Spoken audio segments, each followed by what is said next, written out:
भगवान श्री कृष्णचंद्र जो नित्य रास में गोपी जनों के पास नित्य रात्रि में रस विलास करते थे। आनंद मगन होकर जो जिस भावना से उपासना करता ठाकुर जी वैसे सुख देते। ये गोपीजन कांत भाव से, प्रीतम भाव से, पति भाव से आराधना करती, तो प्रभु वैसे ही हास्य विनोद रस क्रीड़ा करते। तो एक दिन सब गोपियां बैठी हुई थी और बहुत समय व्यतीत हो गया, प्रभु नहीं आए। तो फिर इसके बाद जब प्रभु आए तो गोपीजनों ने पूछा, आज बहुत विलंब हुआ सरकार। बोले, आज हमारे गुरुजी आए थे। आपके गुरुजी आए थे? बोले, हाँ, पल्ली पार यमुना के। कौन गुरुजी है? बोले, दुर्वासा जी आए थे। भगवान संतों का आदर करते हैं। बोले, फिर तो आपके गुरुजी के दर्शन हम भी करेंगे, बहुत सूक्ष्म विषय है। बोले, हाँ, गुरुजी के दर्शन ऐसे नहीं कर रहे किए जाते। अगर गुरुजनों के पास जाया जाए तो शास्त्र में भी आता है, भले वो आप दूब लेके जाइए, दूब अंकुर, कोई पत्र, कोई फल, कोई पुष्प, लेकिन खाली हाथ गुरुदेव के चरणों के समीप न जाए, ऐसा शास्त्र आज्ञा करता है।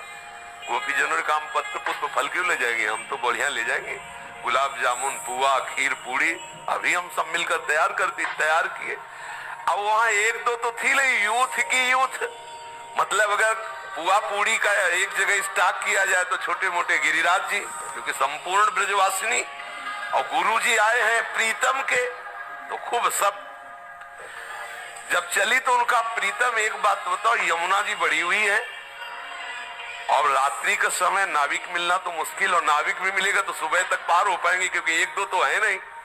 तो उनका यमुना जी से कहना, यदि श्री कृष्ण अखंड बाल ब्रह्मचारी है तो मार्ग दे दो। हंसी, क्योंकि सबको पता है कि कैसे हास्य विनोद करते, कैसे अटखेलिया करते। गई यमुना जी से कहा कि यदि मेरे प्रीतम श्री कृष्ण अखंड बाल ब्रह्मचारी तो मार्ग दे दो। यमुना जी हट गई, पूरा थल की तरह जल एकदम हटकर सूख गया, निकल गई। आश्चर्य हुआ कि भगवान कैसी बात कर रहे हैं। दुर्वासा जी के पास गई, प्रणाम किया और कहा, महाराज ये भोग स्वीकार करो। बोले, आ डालो। अब वो मुंह बगाड़ दिए, सब डालते, सब इतना किनका भी नहीं बचाओ, सब पहाड़ के पहाड़ और सब भागे। प्रणाम किया, बड़े आश्चर्य में महात्मा है, शरीर हड्डी हड्डी, पेट कहीं दिखाई नहीं दे रहा, चिपका हुआ, और मनो खीर पुआ सब पा गए। बोले, महाराज यमुना जी बाढ़ी हुई, लौट के जाने। बोले, आई कैसे थी? बोले, प्रभु ने कहा था कि अगर हम अखंड बाल ब्रह्मचारी है तो मार्ग दे दो। तो बोले, जाओ यमुना जी से कह दो कि दुर्वासा ने यदि दूब के अंकुर के सिवा अपनी जबान में कभी कुछ रखा ना हो तो मार्ग दे दो। गोपिका हंस पड़ी, बोले, मान गए गुरु चेला दोनों झूठे। वो कहते अखंड बाल ब्रह्मचारी, अभी मनोपुआ खीर खा गए, और कह रहे दुर्वासा ने दूब का रस के सिवा और कभी कुछ आहार न किया हो तो मार्ग दे दे। गई, जाके यमुना जी से कहा कि अगर दुर्वासा जी ने कभी दुर्वांकुर के रस के सिवा कुछ जिभ्या में न रखा हो तो आप मार्ग। यमुना जी हट गई, आश्चर्यचकित हुई और जाके प्रभु से कहा कि प्रभु आपके गुरु जी के दर्शन किए तो एक प्रश्न खड़ा हो गया, जैसे गुरु वैसे ही चेला। तो प्रभु ने कहा, ऐसा क्या? अब बोले, बाहु प्रसार परिरम्य कराल को जो रास में वर्णन है, कौन सा ऐसा रस क्रीड़ा है जो आप ना खेलते हो? स्पर्श करना, आलिंगन, चुम्बन, परिरंभन आदि सब। फिर आप ब्रह्मचारी कैसे? ब्रह्मचर्य का तो बिल्कुल अलग स्वरूप होता है। और हमारे सामने पुआ पकौड़ा, खीर और सब रसमलाई सब पा गए, और कहते दुर्वांकुर के सिवा जिह्वा में कुछ न रखा हो। तब इसी बात को प्रभु ने बताया कि जो अहम शून्य महात्मा है, जिनका अहम पूर्ण रूप से लय हो चुका है परम तत्व में, उन्होंने नहीं पाया। तुम्हारी इच्छा थी, तुमने उनको ऐसे डाल, तो पूरे सृष्टि के मुख में जैसे जा रहा है ऐसे उनके मुख में जा रहा है। वो अहम भोक्ता बन के नहीं पा रहे, इसलिए उन्होंने नहीं पाया।